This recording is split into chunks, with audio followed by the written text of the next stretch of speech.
Hello guys, welcome back to my channel. இன்றைக்கி நம்ம என்ன வீடியோ பார்க்க போகிறோம் அப்படின்னு பார்த்தீங்கன்னா, ஆலிஸ் ஃபெல் ஆர் பாவர்ட்டி அப்படிங்கிற போமோட ஒன் வேர்ட்ஸ் அண்ட் டீட்டெயில்டான பேராகிராஃப் வந்து நம்ம செம்முக்கு எப்படி எழுதலாம் அப்படிங்கிறத வந்து ஒரு பேராகிராஃபே வந்து நோட்ஸாக வந்து எடுத்துகிட்டு வந்திருக்கேன். ஸோ வீடியோ வந்து ஃபுல்லாக பாருங்கள். இந்த போம் யார் எழுதியிருக்காங்கன்னு பார்த்தீங்கன்னா வில்லியம் வேர்ட்ஸ்வர்த். இந்த போமோட டீட்டெயிலான சம்மரி வந்து ஆல்ரெடி நம்ம சேனல் அப்லோட் பண்ணியிருக்கேன். பார்க்காதவங்க கண்டிப்பாக அதை பார்த்துட்டு இதை படிச்சிங்க அப்படின்னா கண்டிப்பாக ரொம்பவே யூஸ்ஃபுல்லாக இருக்கும். செம்முக்கு வந்து கண்டிப்பாக இதில் வந்து ஒன் வேர்ட்ஸ் வர்றதுக்கு நிறைய சான்சஸ் இருக்குது.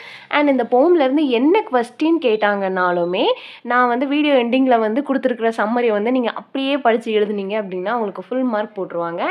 அண்ட் ஃபர்ஸ்ட் ஆஃப் ஆல் பாருங்கள், dash is the main character found in the distress in the poem. இந்த போமில் வந்து மெயின் கேரக்டர் யாருன்னு கேட்டிருக்காங்க. ஆலிஸ். ஆப்ஷன் சி, ஆலிஸ் தான் வந்து main character. What cause Alice will distress in the poem. ஆலிஸை வந்து distress ஆக்குனது வந்து என்ன அப்படின்னு சொல்லி கேட்டிருக்காங்க. Option B, her cloak is caught in a carriage wheel வந்து ஆப்ஷன் பின்னு சொல்கிறாங்க. Alice Fell is travelling to. Alice Fell வந்து எங்கே ட்ராவல் பண்ணுறாங்க அப்படின்னு பார்த்தீங்கன்னா option C, Durham. Dash helps Alice Fell in poem அப்படின்னு சொல்லி கேட்டிருக்காங்க. And narrator travelling in a carriage, option C. And then பார்த்தீங்கன்னா what offers does the narrator make to Alice Fell. Alice Fell ஆகிறதுக்கு narrator கொடுத்த offer என்ன அப்படின்னு சொல்லி கேட்டிருக்காங்க. To buy her a new cloak அப்படிங்கிற ஆப்ஷன் சி தான் answer. How does Alice react when the narrator offers to buy her a new Clark.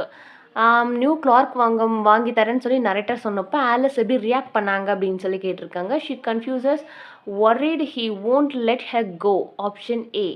And then dash is the central theme of poem. இந்த போமோட central theme என்ன? Comparison and poverty தான் central தீமாக சொல்கிறாங்க. What does Alice cloak symbolises in a poem அப்படின்னா option C, her privilege state and hardship. How does the poem end for Alice Fell அப்படின்னு பார்த்தீங்கன்னா option C, she leaves with heartful thankful enjoy. And then பார்த்தீங்கன்னா Wordsworth associated with the literary மூமெண்ட்னா dash. Wordsworth வந்து எந்த literary மூமெண்ட்டோட associate ஆனார் அப்படின்னு பார்த்தீங்கன்னா romanticism. வேர்ட்ஸ்வர்த்தோட age என்னன்னு பார்த்தீங்கன்னா romanticism. Why does the narrator feel deeply sorry for Alice அப்படின்னு பார்த்தீங்கன்னா option B, because she is an orphan and in distress. ஏன்னா ஆலிஸ் வந்து ஒரு ஆர்ஃபன் கேர்ள், அவங்க வந்து டிஸ்ட்ரெஸ்ஸாகவே இருந்தாங்க. What emotion does Alice express when she imagine a bright future. Alice வந்து ஒரு பிரைட் ஃபியூச்சர் இமேஜின் பண்ணும்போது ரொம்ப ஜாய்ஃபுல்லாக இருந்தாங்க. Why does the narrator pray for Alice at the end of a போம். No, option B, that she never knows distress again. What accept the romantic moment is reflected in a poem. Now option B, emphasis on emotion and ordinary people. The narrator describe Alice feel like dash and dash after helping அப்படின்னா blessed and reflective after helping அப்படின்னு சொல்லிட்டு சொல்கிறாங்க. And then filling the blanks பார்த்தலாம். The narrator and the post boy were traveling through a stormy night where they hear நான் ஸ்ட்ராட்லிங் sound வந்து அவங்க hear பண்ணாங்க. The narrator found a little girl name. அந்த little கேர்ளோட நேம் வந்து Alice. Alice dash was catched in the wheel of the carriage அப்படின்னா cloak தான் வந்து கேட்ச் ஆச்சு. The narrator asked Alice what ails your child and she sobbed look here pointing to her cloak. Alice said he was heading to Durham. Alice வந்து Durham போகணும் அப்படின்னு சொல்லிட்டு சொன்னாங்க. Alice well was fatherless and மதர்லெஸ். நம்ம already பார்த்தோம் அவங்களுக்கு வந்து parent இல்லை, அவங்க ஆர்ஃபன் அப்படின்னு.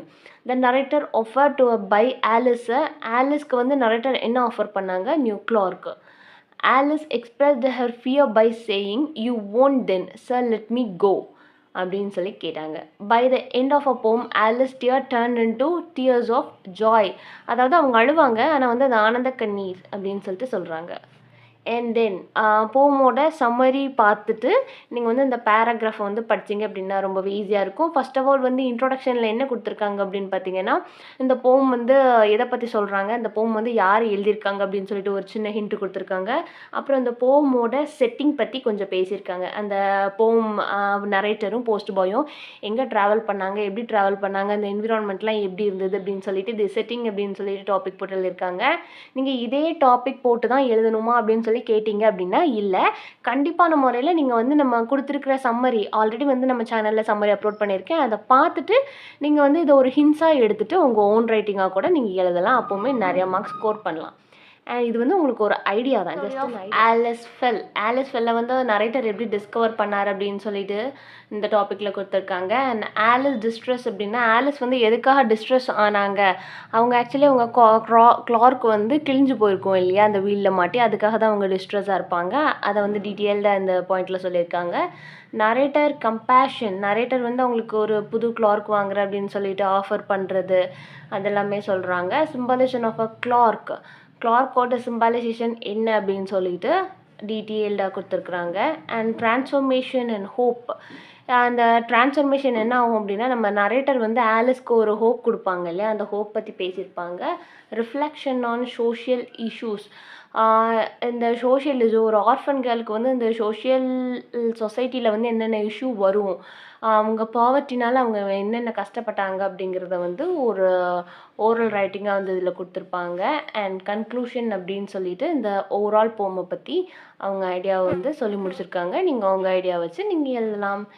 அண்ட் வீடியோவில் ஏதாவது டவுட் இருந்ததுன்னா மறக்காமல் கீழே கமெண்ட் பண்ணுங்கள். அண்ட் தேங்க்ஸ் ஃபார் வாட்சிங். Subscribe for more videos.